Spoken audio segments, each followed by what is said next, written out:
Hoxh, të falenderoj shumë për këtë shpjegim, po shikojmë shumë të rinj që në momentin që shputen nga familja kanë sukses, ose nuk shpërthejnë dot, ose nuk dalin dot, nuk e realizojnë dot atë që duan të realizojnë pa u shkputur nga familja. Si bëhet në këtë rast? Atëherë ne bëjmë pyetjen, çfarë quhen ata shkputje?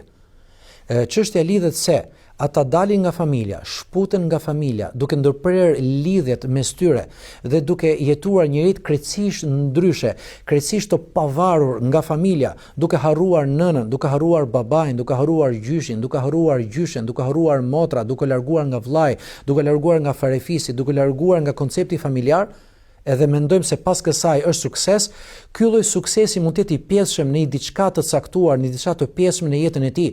Ai mund bëhet arkitekti më i mirë, por është një arkitekt pa vlera. Ai mund bëhet inxhinieri më i mirë, por është një inxhinier pa vlera. Ai mund bëhet edhe mësues i mirë në aspektin pedagogjik, por ai nuk do të di të edukojë fëmijët në klasë. Ai nuk do të di të orientojë studentët e tij në të ardhmen, kur ky fillimisht nuk mban mend emrat e antarëve ose me fjalë pjesëtarëve të farefisit të tij, se ndoshta motra dhe vëllezërit, baba dhe nëna, gjyshi dhe gjyshja, këto nuk harrohen asnjëherë, por nuk jeton më me ta.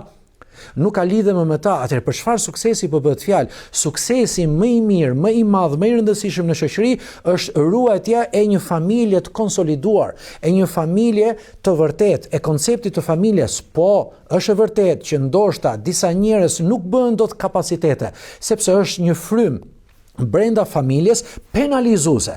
Kemi i tërheqin, do të thënë ka një magnet të kundërt. Kemi plot për prindërve të cilët besojnë që fëmia e tyre nuk është i aftë dhe po rrjedhoj e penalizojnë fëmijën e tyre. Dhe nuk janë pak, janë domethënë një kontingjent i caktuar, një përqindje. Ata kanë për mirë, nuk e kanë për keq. Por ne nuk po flasim tani për gabimet e familjes, nuk po flasim për disa mekanizma të gabuar brenda familjes dhe po rrjedhoj kjo familje meriton të zhbëhet. Dhe po rrjedhoj kjo familje meriton të mos jetë më me këtë koncept, pra mos jetë më konsoliduar, mos jetë më familje konservatore. Nëse familja humbin vlerat, nëse familja humb besimi, nëse familja humbin traditat, nëse familja formimi ose ai, domethënë lidhja e gjakut, dhe ky njeri nesër do të jetë vërtet vetvetja pa familjen e tij, por nuk do të ketë më frym familjare, nuk do të ketë më dashuri, nuk do të ketë më sinqeritet, nuk do të ketë më ndërgjegje të pastër, nuk do të jetë më besnik në punën që do t'i besohet. Ai mund të jetë shumë i aftë, por aftësia do ta bëjë që ta abuzojë nëpërmjet aftësisë që ka dhe jo të jetë dobiprurës për shoqërinë, domethënë ku jeton. Humbja e familjes është humbja gjithçkaje. E tham pak më parë që besimi dhe familja nuk do të humbin asnjëherë.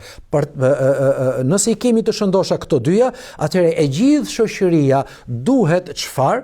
Duhet të ndërtohet mbi këto dy baza. Baza e besimit dhe baza e familjes. Pastaj, suksesi individual i një personi, nëse ai shikon nëpërmjet mësuesve, nëpërmjet edukuesve, nëpërmjet personave që orientojnë për mirë në aspektin edukimit dhe në aspektin arsimor, aspektin shkencor, aspektin akademik dhe në formimin e tij, jo vetëm si një person i dobishëm për shoqërinë, por një person kapacitet, domethënë për shoqërinë, atëherë ky duhet të luajë, do të ketë atë menaxhimin e mirë që i ruan raportet e mira me familjen, por nëse familja e tij nuk është e nuk është e gatshme që ky të jetë kapacitet fillimisht për të sjellë dobi vetë familjes, pastaj për rrjedhoj dhe shoqërisë, atëherë ky duhet të jetë i zgjuar për vetveten e tij që të ruajë raportet e mira me familjen dhe të gjejë mekanizmat e duhur për të qenë kapacitet i suksesshëm në jetën e tij